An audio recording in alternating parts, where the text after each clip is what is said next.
drama. We go undercover to expose the bailiffs bringing misery to motorists. I was in shock, I really was. I mean, I couldn't believe that parking tickets had gone up that much. We investigate how £65 fines can spiral out of control. £567, actually £777. What starts out as a very small issue quickly ramps up into something that is, can destroy people's lives. And then you have removal costs, and then you have storage costs, and you've got over £1,000. And can end with your car being taken to pay off the debt. And he said he's going to seize my BMW over a bus lane ticket. As new government rules come into force, we ask, will they really stop bailiffs who behave like this? I'm going to take the microwave, okay, take the fish tanks. I'll come back and take the pen off your walls as well. I'll leave you with nothing.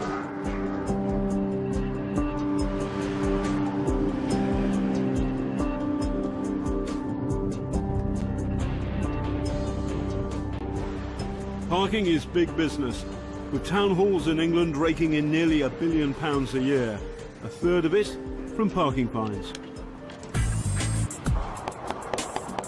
Meet Britain's parking bailiffs. They're hired by councils to make sure that motorists who notch up parking tickets don't get away scot-free.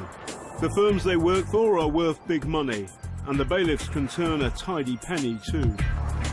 This job, if you do it right, I mean, the week leading up to Christmas, I took £2 to myself in 1 week. Bailiffs say it's a difficult job. They've got to be ready for abuse and worse. They say they can be trusted to do it fair and square, keeping to the rules that govern how much they can charge for collecting debts. But we've been handed a hefty file of documents, a detailed breakdown of bailiff fees, which raises concerns about the fees being charged by some of Britain's leading bailiff companies. It highlights several bailiff firms, including Equita, JBW and Newlyn. The file details the company's debt enforcement in 10 councils across London and the South East. We wanted to see for ourselves what was going on, so we sent in an undercover journalist. Thanks, buddy. He got a job as a trainee with JBW, an award-winning bailiff firm based in Darlington. Roger, hi, I'm here from the bailiff's office. This is JBW's boss, Jamie Waller. He's become something of a celebrity. Here he is on daytime telly. He's also a cheerleader for the industry. Our strapline is a trusted approach. What we say is actually if you employ our services, we will do the right thing. The bailiff showing off JBW's trusted approach is this man, John Yangu. Sir, I'm a certificated bailiff from the court, so I'm not a cowboy, okay? John, a JBW contractor, is supposed to stick to national guidelines. He's going to teach our undercover the tricks of the trade. Over a month, they make almost 200 visits. Where are you at with this? Is this like your first time? This is my first time. First time. Oh, look, there's another clapper. Go for it, mate, go for it. In a quarter of a mile, turn left onto Bridgehead Hill Road. He'll learn where to make money. So you look at the fees on this one. So if you collect on this one, make about 120 quid. How to clamp a car. And how to make debtors pay up. I give the impression to people that I'm going to take things. Quite nasty, actually, but the only effective way they would work, sort of thing. Meet Keith Greenaway, minicab driver. He's found out the hard way how some bailiffs operate. Keith has 3 outstanding parking tickets worth £55 each. He mistakenly thought the council had torn them up following an appeal last autumn.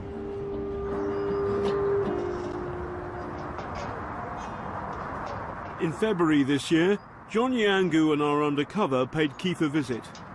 Bailiffs start early so they can catch people at home. And by about 7 o'clock, the bailiff has clamped Keith's minicab. JBW bailiffs are given a handheld device which records every visit. It also tells them how much to charge debtors like Keith.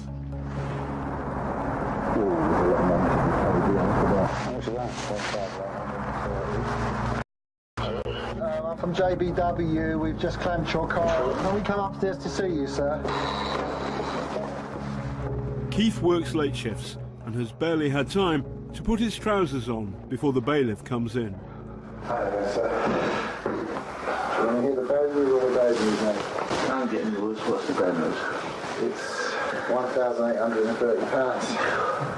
Each ticket here, sir, they're £610.24 each, okay? I was in shock, I really was.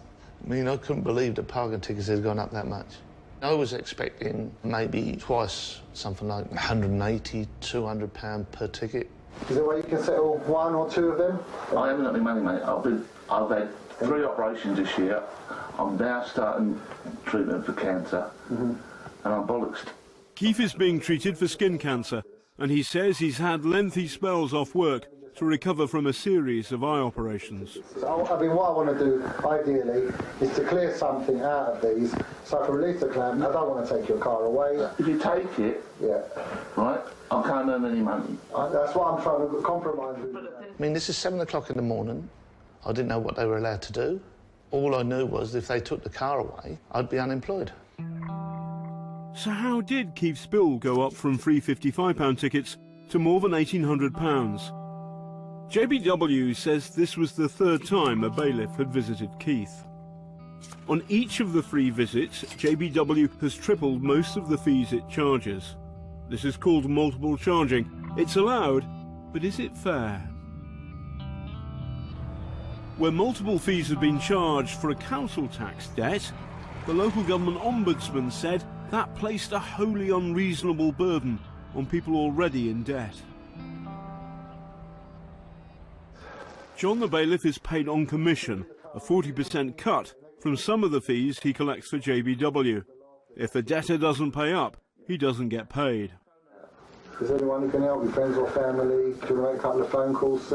Better to owe mates than to owe us, mate. My dad said she might do it, but I ain't sure. Do you want to go and ask him, mate? It's a bit early, isn't it, mate? Keith has made it clear that as a result of ill health, he's struggling to pay. Under government guidelines, which do allow John some discretion, he should tell the council that Keith is a potentially vulnerable debtor, but he doesn't. If Keith is to get the clamp off his cab, he needs some money, so he asks his neighbour, Steve, to help. Steve, terrible, mate. Can you just say that? Can you lend us £610? I'm upstairs. I'll bring the guys down, okay? His neighbour pays off one of the tickets for £610. I'll never get this back, will I? Yes, you will. Keith still owes £1,200, so John calls head office to ask about a monthly payment plan. But John says at this stage they don't seem willing to help. He's having treatment for skin cancer and he's a mini cab driver. He needs a car to work. So is JBW willing to do that or not? Have you got proof of your treatments, sir? So you can upload that as well. I'll call you back once we've found something, okay? Right, mate, they're not willing to take £100 a month. I can't do any more than that at the moment, mate, because I'm skinned. The bailiff finally agrees to unclamp the minicab. What Keith wasn't told is that bailiffs are forbidden from removing a debtor's tools of trade, in this case, Keith's minicab. John knew this all along, but clamped it nonetheless, so that he could use it as a bargaining tool. And you are content of the cab. They're sort of protected, because they need it to work. You didn't tell it that. So the W just said it to me. But is it a minicab or a cab? I said it's a minicab. I thought, you bloody can't take the car. I said, no, I can't. Made 133 quid out of that one, mate. 3 weeks later, JBW put Keith on a monthly repayment plan. Citizens' Advice questioned 350 parking ticket debtors about the bailiff industry. 1 in 3 said bailiffs had threatened force. A quarter were told that items would be taken that didn't belong to the debtor. Well, we found that people were scared and intimidated routinely by bailiffs, that what starts out as a very small issue quickly ramps up into something that is, can destroy people's lives. John Yangu, meanwhile, is looking for a motorist who owes more than £1,000 for 2 parking fines. There's somebody there. Hello there, madam, from JBW. He has to pay £1,107. The woman tells John that the debtor is out of the country. Madam, I have to come in. She doesn't speak English, so a neighbour offers to translate. Our undercover points out a letter from the DVLA addressed to the debtor, but it's not there when John goes to look at it. There was a letter on top of the microwave, the DVLA letter. Where is it? It's been taken away. Show me the letters. I can't buy that. Sorry. By law, only the debtor can be made to pay, but ignoring the rules, John demands more than £500 and threatens to remove goods. You have to pay money now. Otherwise, I take television. My television. You have receipt? When she insists she has no money, John gets angry. Don't wind me up, madam, all right? Tell her not to take the piss, mate. It'll get worse for her. Basically, I'm not going to leave on with nothing in here. I'm going to take the microwave, okay? I'll take the fish tanks. My money, no. Taking the piss, yeah. Then John appears to think she's just been rude to him. I'll come back and take the paint off your walls as well, okay? I'll leave you with nothing. Okay, I'm sorry about this. Don't take the piss out of me. Sorry, Mike, no problem. No, I will be back. And I will be back at 6 o'clock in the morning, and I will come and take everything. John the bailiff finishes off with some choice words about the family he's just intimidated. Now you get what I mean about like come over. Yeah, nasty bits of work. Yeah. Back in the van, the bailiff tells the undercover that his behaviour should serve as a lesson in how to do the job. Part of the reason I've done all that was for you to see how we enforce as well. Yeah. John's handheld device is supposed to record the whole visit, but not this time. Well, no, when I lost it with her there, I made sure that weren't recorded. I should just let bailiffs get down to their address. People like that, they wind you up big time. People are very often very, very frightened by bailiffs. That is partly to do with their physical presence, but much more often it's to do with just deliberately aggressive and threatening behaviour. But it's not just the behaviour of individual bailiffs that's causing concern. It's what some bailiffs charge for. There are laws governing bailiffs' fees, but they can be difficult for the debtor to understand. Biker Andrew Stapley is with the campaign group The No 2 Mob. They've uncovered evidence of just how big some bailiffs' bills can be. They're exploiting a little-known law to compel local authorities to hand over sample invoices detailing the fees charged by bailiff companies working for the councils. This is the upshot of the No 2 Mob's work. Bills from the bailiff companies to motorists who haven't paid their parking fines. And some of these bills can run up to hundreds, sometimes thousands of pounds. Here's one from Newlyn for £2,244.20p. The bailiff companies say their charges are lawful and reasonable, but some motorists use one word to describe bailiff charges: disproportionate. Andrew Stapley has also helped the No 2 Mob uncover evidence of charges they believe to be wrong. We was really scrutinising the contracts, and we went on to the bailiff contracts and about how they was just carrying out their business and doing their work, and we just found things that were wrong, double charges or incorrect charges. Some of the concerns were about fees charged on the bailiff's first visit. This should be an opportunity for debtors to settle the fine. Meet Steve Hobart from Essex. He owns a fleet of black cabs. When one of his drivers failed to settle a ticket, a man from the bailiff firm Equita turned up at his door demanding payment. The visit was recorded on Steve's CCTV. I answered the door. And when he turned around and said to me £667, I could have fallen over. The original fine was for £60. Steve wanted to know how the bill could be so high. He said to me, he's not there to explain why, he's just there to collect the money. Steve asked for a breakdown of the fees from Equitas head office. Included in the bill was a £260 charge for sending a van to take away his goods. So where was the van?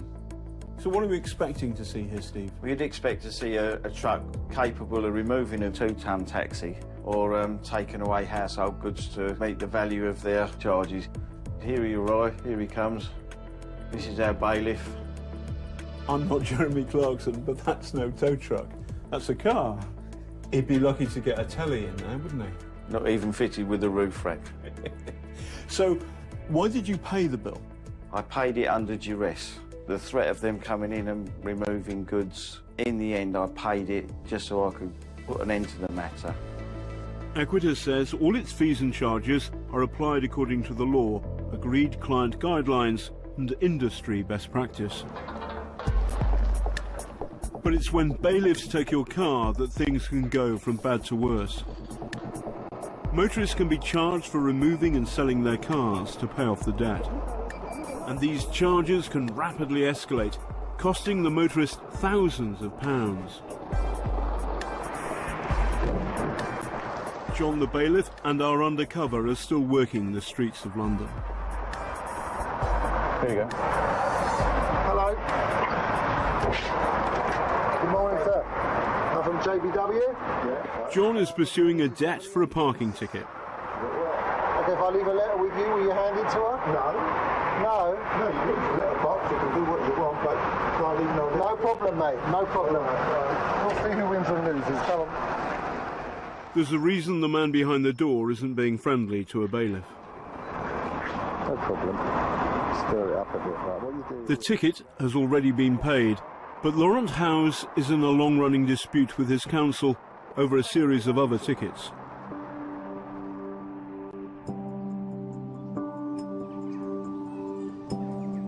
Laurent is a full-time volunteer at a swan sanctuary. Come on, fella.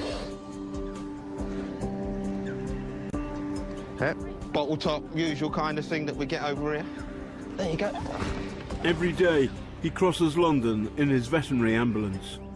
So I could get calls from anyone, the police, rail track, Thames Water.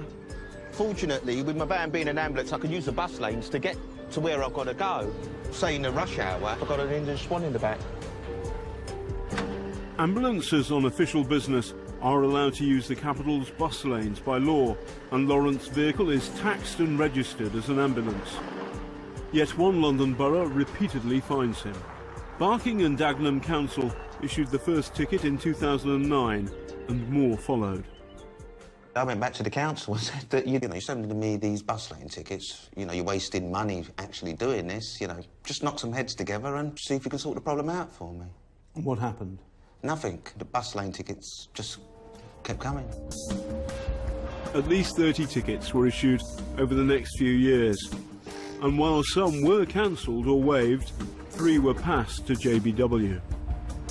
By June last year, the company was demanding more than £2,000, so it sent one of its bailiffs to his house. And he said he's going to seize my BMW over a bus lane ticket for my veterinary ambulance. So we had a little bit of a dispute about it. You've got no right to park in front of my drive. Get your van off my property. All right? You're not going to do it. All right, I'll call the police. The incident was filmed on Laurent's mobile phone. The police, please. With the bailiff refusing to move, Laurent hoped the police would intervene to resolve the dispute. The police, who I thought was there to help me, actually came into my home and put me in handcuffs. When you said to me you're not going to breach the peace. I'm not... honestly... Because they need to take the car. Official police guidance makes it clear that officers should not help bailiffs remove people's goods. But Laurent says the 2 officers refused to release him until he agreed to let the bailiff move its tow truck onto the driveway and take his car. I'm a law-abiding citizen. I'm not saying you're not. And you've allowed this to happen. the bailiff took Lawrence BMW, worth around £15,000, to pay for 3 disputed tickets. The car was sold for just over £12,000. JBW took a hefty £3,490. Laurent felt that more than 1,600 of the fees and charges hadn't been properly explained. The debt's just, it's impossible. It's impossible to work out. It's impossible. JBW says it did provide a breakdown of the fees, and Mr. Howes didn't ask for them to be broken down further. It says its bailiff complied with all relevant obligations in his dealings with Mr. Howes. The Metropolitan Police said the incident was being investigated as part of a civil complaint made by the family, and it was unable to comment. Laurent Howes is not the only motorist to face steep bills after failing to pay a ticket. The invoices obtained by the No2 mob shine a light on the fees motorists are charged by the bailiff companies once their cars have been removed. Take this invoice from JBW. For storage, that means garaging, £420 plus VAT. For getting keys cut, £180 plus VAT. The whole bill tops up to almost £2,000. Now, the bailiff companies say their charges are fair and reasonable, but motorists say, oh no, they're not. The law sets out that the charges for removing and selling cars should be reasonable, but it's left the courts to define what this means in practice. If it's the councils that are hiring the bailiffs to collect unpaid parking fines, shouldn't they ensure that motorists are being treated fairly? The No2 mob, which has been investigating bailiff fees, says the councils aren't doing enough to check up on the bailiffs. They're getting away with it simply because nobody's looking at them. Nobody's monitoring what they do. But one council acted on the campaign group's findings and suspended JBW. They were acting outside of the rules and regulations, and they were charging for things that they didn't actually do, and were charging for things which they're not entitled to do as well. The council said it made JBW return £13,000 to motorists who had been overcharged. The company was reinstated after a month. So, as we speak, JBW is still collecting debts for Hackney Council? Yes, that's correct. But be no doubt, if we hear instances of this happening again, we will suspend the contract, we will investigate, and if needs be, we will terminate that contract. JBW disputes Hackney's version of events. But what happens when councils fail to hold bailiff companies to account? Who do motorists turn to if they believe bailiffs are in the wrong? I think most people who are in the position of being up against bailiffs are in a very vulnerable position. For starters, they don't understand the law necessarily, and they're in a terrible position to push back because it's hard for ordinary people to sue the bailiffs, for example, or take other action. Laurent Howes had already lost one car, but the tickets for driving his ambulance in bus lanes kept coming. In February, he started getting visits from another bailiff company, Newlyn. Its bailiff, Robert Kaminski, was demanding more than £1,500 for 3 tickets. He said he was there to seize the ambulance, and he actually said that he was going to take not only my ambulance, but he's also going to take my wife's car as well. I then said to him, you're not going to be seizing my car is in my name. It has nothing to do with the ambulance, and it has nothing to do with my husband, it's solely my car. We all need our cars. Beverly uses hers for work. She helps victims of domestic violence. And then the next thing I know, he's put my ambulance on the tow truck, and then I looked out and he's pushing my wife's car out into the street. Laurent's ambulance is essential to his voluntary work. As a tool of trade, it should not have been taken by the bailiff. Nor was the bailiff allowed by law to take Beverly's car. She's not the debtor. Mr. Kaminski says he was legally entitled to remove her car as he reasonably believed it belonged to her husband. Newlyn says its bailiff acted within the law in his dealings with the couple. Just went away with them. Haven't heard anything since. Absolutely nothing. So we don't know where our vehicles are. The Howes reported the bailiff to the police and they appealed to the bailiff company, but in vain. When I meet with the Howes, they still don't know the whereabouts of Beverly's car or the Swan ambulance, so they call the bailiff, Mr. Kaminsky. Hello, Mr. Kowinski. I'd like to know what you've done with our cars. Okay, 2 cars from the driveway, yes, I remember. So as I know, your car, van, has been sold already. Who sold it? The towing company. The towing company sold my van. Yes, with permission from our company. Okay, Mr. Kaminsky, it's Mrs. Howes here. In regards to my Vauxhall, what do I need to do to get my car back? And where is it? To be honest, I don't know. I'm able to see any goods at debtor property. Simple as that. The Howes have now had 2 cars and an ambulance seized from them, with a total value of more than £30,000 over disputed tickets. Barking and Dagenham Council says both bailiff companies acted properly and that it was right to enforce payment against Mr. Howes, as he had not always provided a defence or adequate grounds for exemption. For our undercover, after 12 days as a trainee bailiff, it was the end of the road. He was sacked. JBW said he was unsuitable for the role. Yesterday, the government brought in new rules limiting the powers of bailiffs. There's also a new simplified fee structure, but the first visit will be more costly. Debtors will now pay, with the fine, as much as £500. There are some small improvements, but the gaping hole in this is a lack of regulation.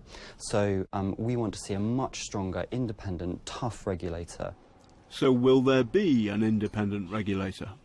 My responsibility is to say to local authorities that if you are employing bailiffs, that you should employ them in an ethical and reasonable way, that you should look in terms of fines to be reasonable towards the motorists. But that's wonderful, Mr. Pickles, but unless you have a regulator, all of this is pie in the sky. That's something that the Justice Secretary will address. The Ministry of Justice has told us there are currently no plans for a regulator. Following our investigation, John Yangu was suspended by JBW. Mr. Christian, you have to pay money now. Otherwise, I take television. The company says, as a self-employed contractor, he was acting outside its policies and procedures. It says it's apologised to 3 people whose cases were raised by Panorama. Mr. Yangu told us he takes personal responsibility for the isolated comments made. Newlyn have told us that Mrs. Howe's car will be returned. But the veterinary ambulance, Laurent has given up all hope of ever getting it back. And on Thursday, don't cut my benefits. I'm only there for a year and I can be uprooted all over again to come back to London. It doesn't make any kind of sense. A Panorama special on the front line of Britain's benefit reforms.